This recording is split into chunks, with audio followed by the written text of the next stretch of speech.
Hai, jumpa lagi malam ini. Berikut ini saya kembali akan mengupas kehidupan para transpuan di masa pandemi COVID-19.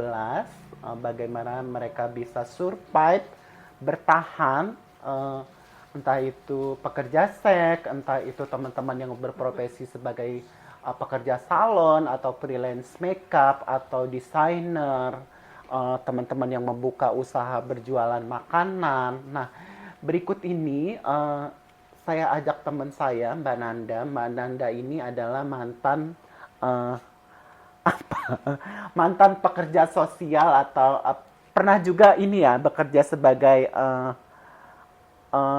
pekerja seks. Aku kerja seks, iya.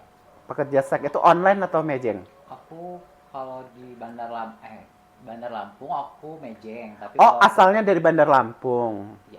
Tapi Oke. kalau di Depok aku online. Online, oke.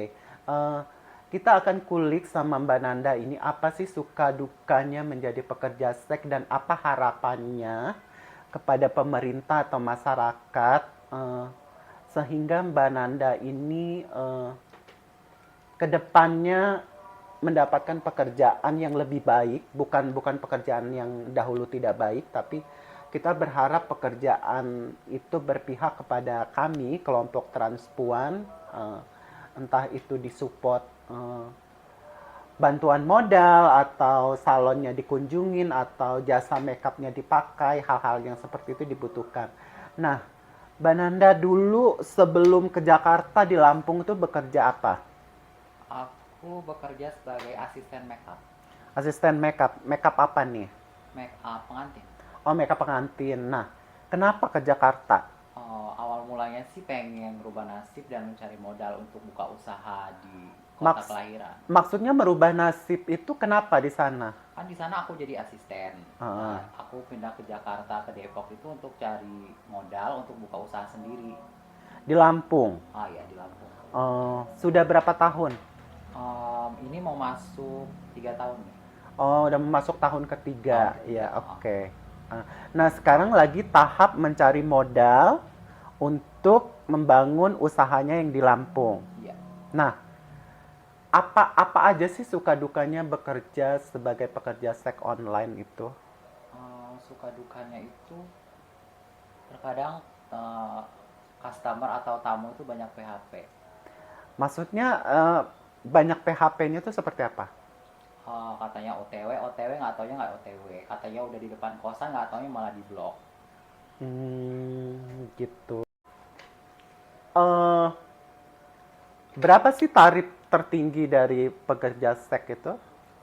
Tarif tarif transgender tuh macam-macam ya kak. Kalau aku sih kalau di Depok antara 350 sampai 500. Eh, ribu, Iya. ribu ringgit, dolar, Kebetulan kalau di atau Depok bat? aku pakai rupiah. Oh, rupiah. Oke, mahal ya. Oke, nah, pernah mengalami apa sih selama menjadi pekerja seks?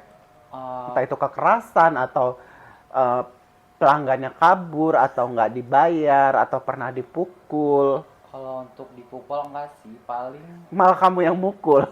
bukan, paling cuman handphone aku yang dibawa sama Oh, pernah. tamu. Pernah, Pernah. pernah. Pernah istilahnya digeta temong ya. Iya, dibawa secara tidak langsung sama tamu.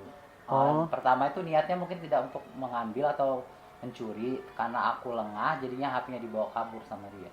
oke. Coba kasih tip dan trik sama teman-teman.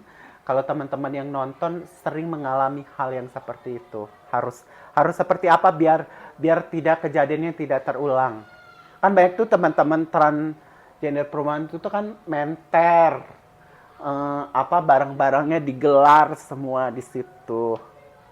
Jadi kan tadinya tamu yang nggak ada niat karena ngelihat dipertunjukkan, akhirnya niat itu timbul. Biasanya aku belajar dari pengalaman, biasanya handphone itu aku taruh dalam lemari, terus pisau di dapur itu aku simpen dulu setelah sebelum ada tamu. Takutnya kan kalau tamu ke belakang itu pura-pura kencing, dia ngeliat pisau, tadinya tidak ingin ada kegiatan atau Tindakan tindakan kriminal. kriminal, jadinya ada tindakan kriminal. Jadi kita harus mencegah Oh, begitu. Serem juga ya ampun.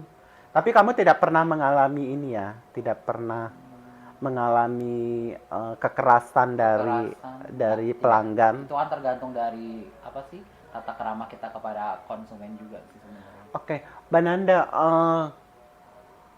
menjadi pekerja seks itu kan ada risiko tertular HIV ya, karena kan semakin semakin intens kita menerima tamu, itu resiko tertular HIV-nya tuh akan semakin besar. Nah, Mbak Nanda ini kan sekarang bekerja di sebuah LSM Oke. untuk penjangkauan transgender perempuan. Nah, coba kasih tip ke teman-temannya agar mereka sadar untuk memeriksakan kesehatan mereka dan paham akan resiko yang mereka jalani.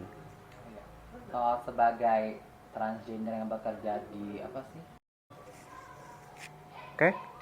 Sebagai pekerja seks online, jadi kita tuh harus yang pertama itu harus memakai pengaman atau kondom. Itu Mhm. salah satu pencegahan untuk agar kita tidak tertular penyakit HIV atau AIDS. Mhm. Oh, Terus biasanya itu aja sih. kalau kalau Oh ya, sama rutin cek kesehatan di puskesmas atau rumah sakit 3 bulan atau 6 bulan sekali. 6 bulan sekali. Nah, kalau bagi teman-teman yang sudah terkena dan masih takut untuk memulai pengobatan, misalnya ya, amit-amit teman-teman ada yang terkena HIV gitu. Nah, gimana untuk meyakinkan mereka supaya mau berobat? Biasanya kita lakukan pendekatan dulu, Mhm. kita pendekatan, kita ketemuan, kita WA, ayo berobat begini-gini daripada nanti efeknya lebih jauh lagi dan Mhm. bisa mengakibatkan meninggal dunia, lebih baik kita minum obat secara rutin.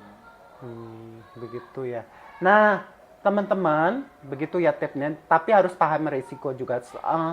Semua orang tidak bisa melarang seseorang itu akan bekerja seperti apa, tapi kita harapnya sih sadar akan resiko dari sebuah pekerjaan yang kita lakukan. Termasuk adalah salah satunya adalah teman-teman yang menjadi pekerja seks. Nah, karena teman-teman tidak bisa menghindar dari resiko pekerjaan tersebut, kalaupun sudah terkena dan terpapar HIV, itu bisa diobati kok, bisa hidup sehat, bisa dengan masih bisa bekerja, masih bisa berkarya dengan cara salah satunya adalah rutin untuk meminum obat ART, terus menerima sepenuhnya akan status HIV-nya. Dan itu akan membuat pengobatan semakin mudah dan tidak menjadi beban ya. Nah, oke, teman-teman, terima kasih sudah menonton. Jangan lupa di like, di subscribe. Teman-teman juga bisa komen di bawah. Saya ingin membawakan bercerita tentang apa atau mempunyai narasumber siapa. Mungkin tahu untuk vlog selanjutnya saya sih ada rencana pengen mewawancarai seorang petugas layanan kesehatan di puskesmas, bagaimana dia menghadapi teman-teman berbagai macam karakter untuk memeriksakan kesehatan mereka terkait status HIV-nya. Oke, bye. Terima kasih Mbak Nanda Ya, sudah sama. hadir.